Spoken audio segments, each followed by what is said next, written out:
টাইটানিকের দম্ভ ও স্রষ্টাকে চ্যালেঞ্জ, যখন মাঝ সমুদ্রে চূর্ণ হল মানুষের অহংকার। ১৯১২ সালের ১০ই এপ্রিল সাউথহ্যাম্পটন বন্দর থেকে যাত্রা শুরু করছে তৎকালীন পৃথিবীর সবচেয়ে বড় এবং আধুনিক জাহাজ টাইটানিক। মানুষ একে শুধু একটি জাহাজ হিসেবে দেখেনি, দেখেছিল আধুনিক বিজ্ঞানের এক চরম বিজয় হিসেবে। কিন্তু এই বিজয়ের আড়ালে লুকিয়েছিল এক আকাশচুম্বী দম্ভ। জাহাজের মালিকপক্ষ যখন দম্ভ করে বলেছিলেন স্বয়ং স্রষ্টাও এই জাহাজ ডুবাতে পারবেন না, ঠিক তখনই যেন লিখে দেওয়া হয়েছিল এক ভয়ঙ্কর পরিণতির ইতিহাস। আল্লাহর দেওয়া নেয়ামতকে যারা নিজেদের ক্ষমতা মনে করে, তাদের পতন কত ভয়াবহ হতে পারে, টাইটানিক তার সবচেয়ে বড় প্রমাণ। জাহাজের ভেতরে তখন ছিল উৎসবের আমেজ, দামি খাবার আর বিলাসিতায় মত্ত মানুষেরা ভুলেই দিয়েছিল তারা কত অসহায়। বলা হয়ে থাকে সেই জাহাজে থাকা কিছু উদ্ধত ব্যক্তি পবিত্র কুরআনের অবমাননা বা স্রষ্টার অস্তিত্ব নিয়ে চরম বিদ্রূপ করেছিল। পবিত্র কুরআনের সূরা লুকমানের ১৮ নম্বর আয়াতে আল্লাহ বলেছেন, অহংকার করে তুমি তোমার মুখ মানুষের কাছ থেকে ফিরিয়ে নিও না এবং পৃথিবীতে দম্ভ ভরে বিচরণ করো না।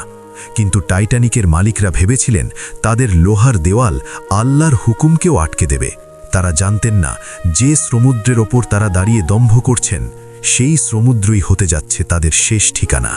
১৪ই এপ্রিল রাত ১১:৪০। সেই শান্ত সমুদ্র হঠাৎ রুদ্ররূপ ধারণ করল।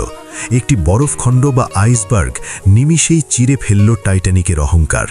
আধুনিক প্রযুক্তির সব দম্ভ ধূলিসাৎ হয়ে গেল। যে জাহাজে বসে স্রষ্টাকে চ্যালেঞ্জ করা হয়েছিল, সেই জাহাজের মানুষগুলোই তখন স্রষ্টাকে প্রাণপণে ডাকতে শুরু করল। কিন্তু ততক্ষণে দেরি হয়ে গেছে। বিলাসিতার প্রাসাদটি এখন আটলান্টিকের অতল গহ্বরে এক নীরব সমাধি। কয়েক হাজার প্রাণ আর কোটি কোটি টাকার সম্পদ হারিয়ে গেল নোনা পানিতে। আল্লাহ প্রমাণ করলেন মানুষের তৈরি কোনো কিছুই তার কুদরতকে রুখতে পারে না। টাইটানিক আজও সমুদ্রের নিচে পড়ে আছে এক জ্বলন্ত শিক্ষা হয়ে। এটি আমাদের মনে করিয়ে দেয় যে সম্পদ বা ক্ষমতা যেন কখনো আমাদের অহংকারী না করে তোলে। পবিত্র কুরআন অবমাননা বা স্রষ্টাকে চ্যালেঞ্জ করার শেষ পরিণতি সব সময়ই ধ্বংস। আসুন আমরা নিজেদের ক্ষুদ্রতা স্বীকার করি এবং মহান রবের প্রতি অনুগত হই।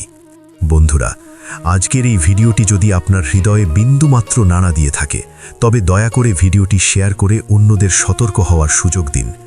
এমন আরও সত্য ও শিক্ষণীয় ঘটনা নিয়মিত পেতে আমাদের এই চ্যানেলটি সাবস্ক্রাইব করে বেল আইকনটি চেপে রাখুন। কমেন্টে জানান আজকের এই ভিডিওটি থেকে আপনি কি শিক্ষা পেলেন। আল্লাহ আমাদের সবাইকে অহংকার থেকে রক্ষা করুন। আমিন।